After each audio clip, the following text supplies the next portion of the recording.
Hello friends, welcome to the world of amazing NLP. मैं दीपक जोशी आप सभी लोगों का फिर एक बार स्वागत करता हूं नो योर चाइल्ड के इस वर्कशॉप में एक नए टॉपिक में जिसका नाम है न्यूरोप्लास्टिसिटी।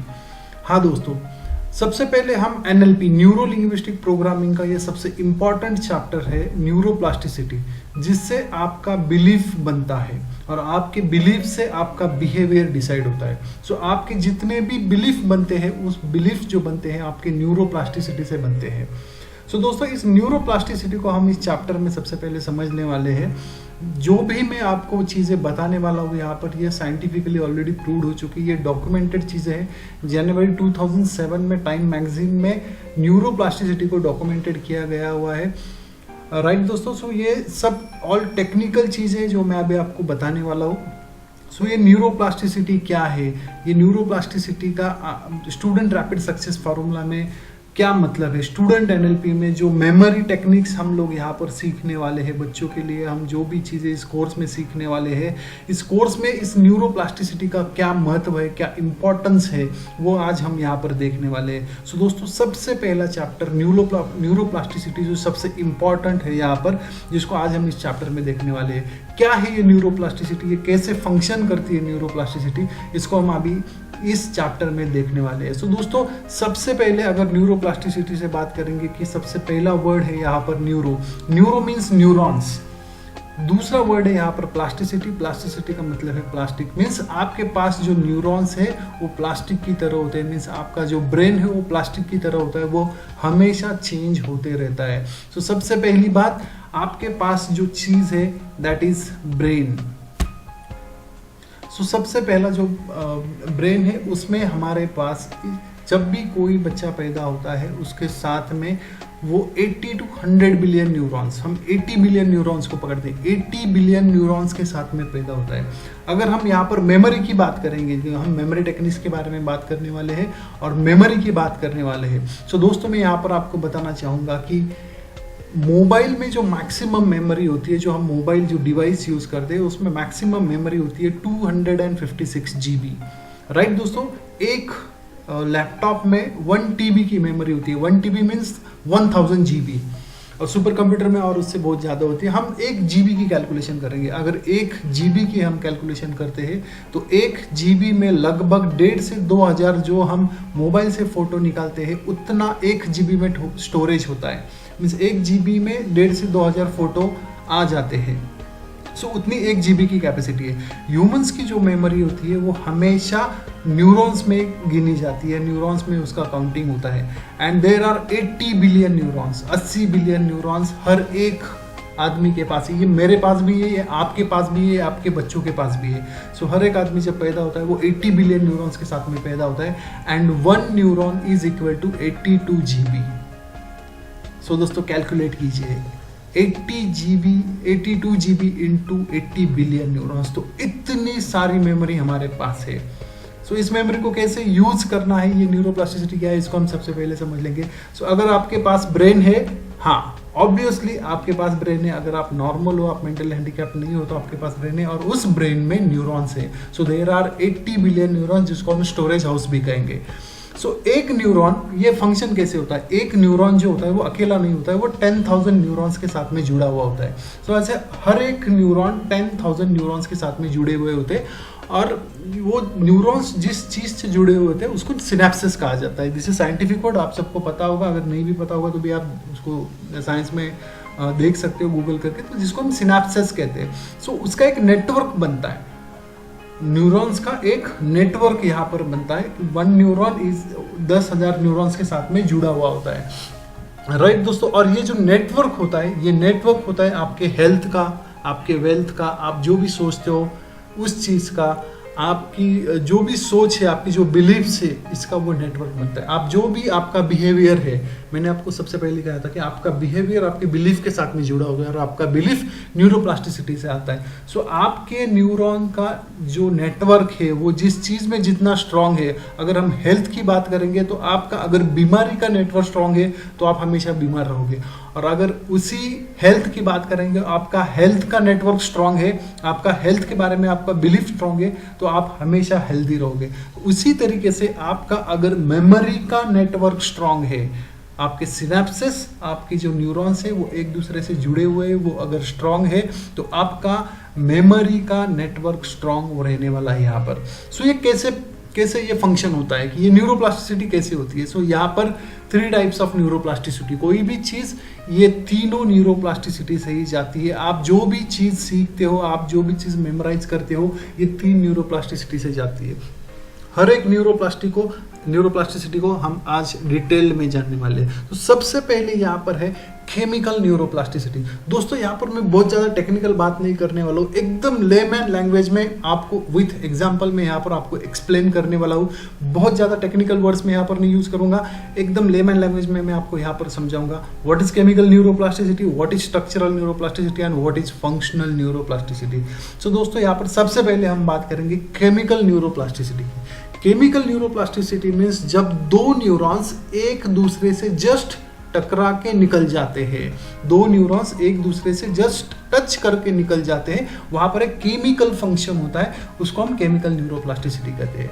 मीन्स कोई भी चीज, आज अभी आप ये वीडियो आपने जब चालू किया तब आपके न्यूरॉन्स में एक केमिकल फंक्शन हुआ जिसको हम केमिकल न्यूरोप्लास्टिसिटी कहते हैं। आज चलो देखते हैं कि क्या है ये। सो मीन्स एक न्यूरॉन दूसरे न्यूरॉन के पास आके जस्ट टच करके चला गया, राइट। इसको हम शॉर्ट टर्म मेमोरी भी कहते हैं, इसको हम इन अगेन लेमैन लैंग्वेज हम इसको केमिकल लोचा भी कह सकते हैं। बहुत सारी बार बहुत सारे लोगों को आप मिलते हो, मिलने के बाद उनसे बात भी करते हो और बाद में आप उसको भूल भी जाते हो। बहुत सारी डेली रूटीन में सुबह उठने के बाद रात सोने तक आप बहुत सारी चीज़ें ऐसी करते हो, एक बार में करके उसको छोड़ देते हो।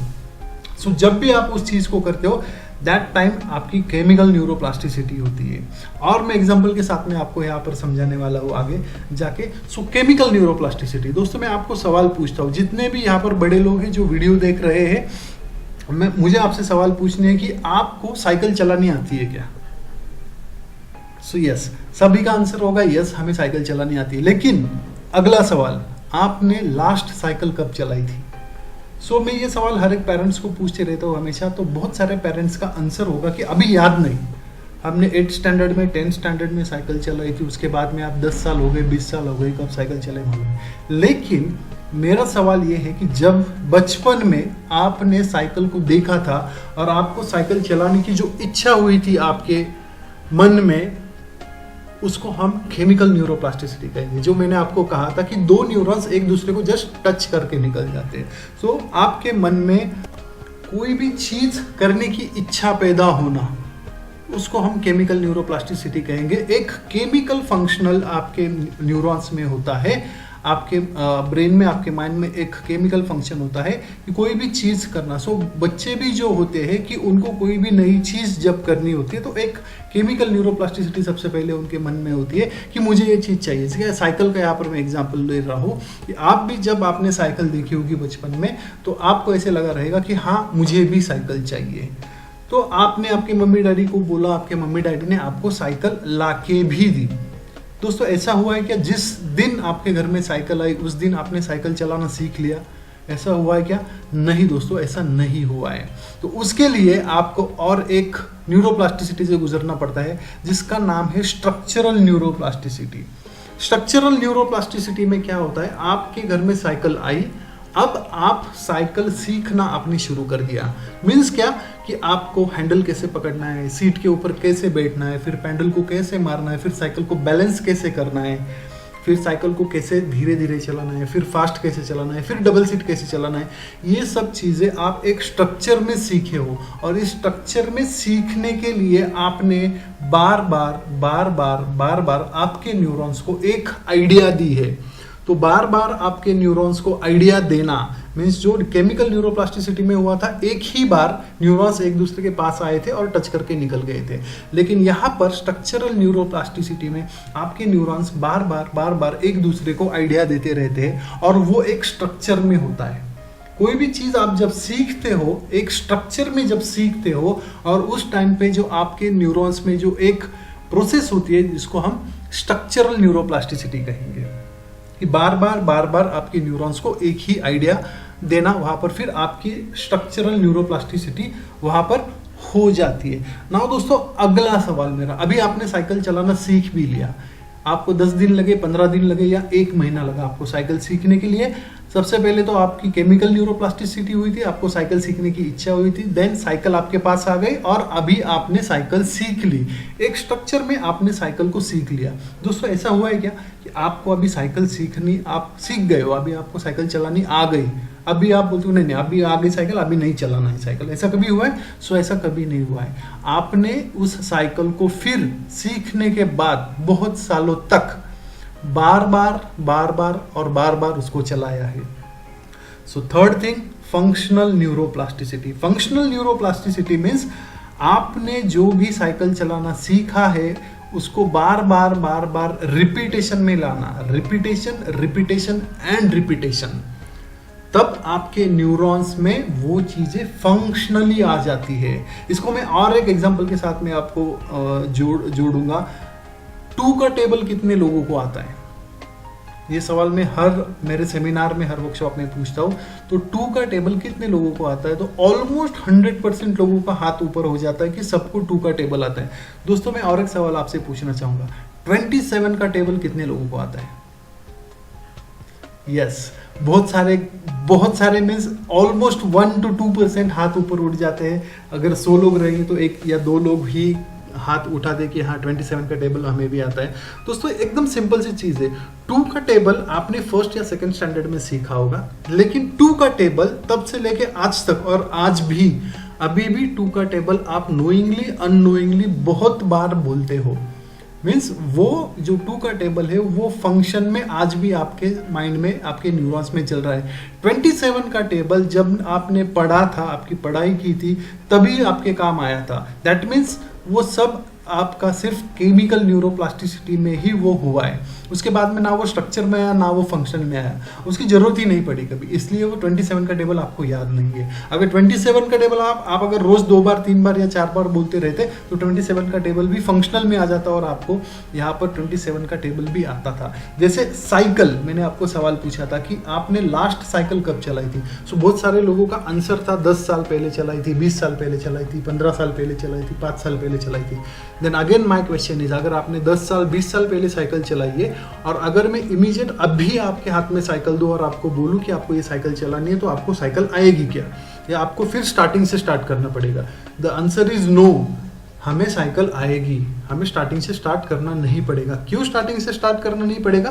क्योंकि आपके न्यूरॉन्स में वो फंक्शनल हो चुकी है, फंक्शनल न्यूरोप्लास्टिसिटी आपकी ऑलरेडी हो चुकी है। आपको फिर से केमिकल न्यूरोप्लास्टिसिटी, फिर स्ट्रक्चरल और फिर फंक्शनल करना नहीं पड़ेगा।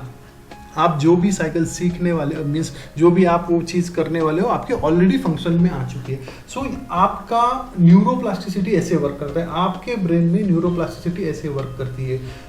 ये सब चीज़ें हम मेमोरी टेक्निक्स में यूज़ करने वाले हैं। यहाँ पर हम स्टूडेंट रैपिड सक्सेस फार्मूला में जितने भी यहाँ पर हम एक्सरसाइजेस लेने वाले हैं, जितने भी हम यहाँ पर जो भी एक्सरसाइजेस हम असाइनमेंट्स करने वाले हैं, ये सब असाइनमेंट्स एक्सरसाइजेस आपको इसी तरीके से करने होंगे। बच्चे जब भी इस असाइनमेंट को करने लगेंगे तब उनके साथ में एक केमिकल न्यूरोप्लास्टिसिटी होने वाली है, जिसको हम इस वीडियो के द्वारा, जो भी मैं आपको यहाँ पर बताने वाला हूँ, जो सिखाने वाला हूँ वीडियो के द्वारा, वो एक स्ट्रक्चरल न्यूरोप्लास्टिसिटी होगी। और पेरेंट्स, आपका काम होगा बच्चों को उसको बार बार उनके पास से वो करवा के लेना। दैट मीन्स फंक्शनल न्यूरोप्लास्टिसिटी होने के लिए वो सब्जेक्ट इंटरेस्टिंग होना चाहिए, और वो इंटरेस्टिंग सब्जेक्ट एनएलपी में हम आपको यहाँ पर सिखाने वाले हैं।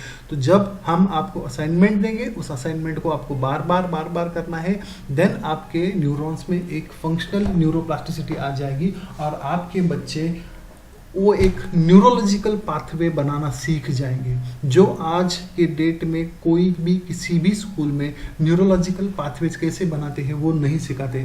Because our whole Indian education system is dominated by left brain, और लेफ्ट ब्रेन हमारा शॉर्ट टर्म मेमोरी होती है, और जो हम यहाँ पर टेक्निक्स सिखाने वाले हैं वो all techniques are based on right brain.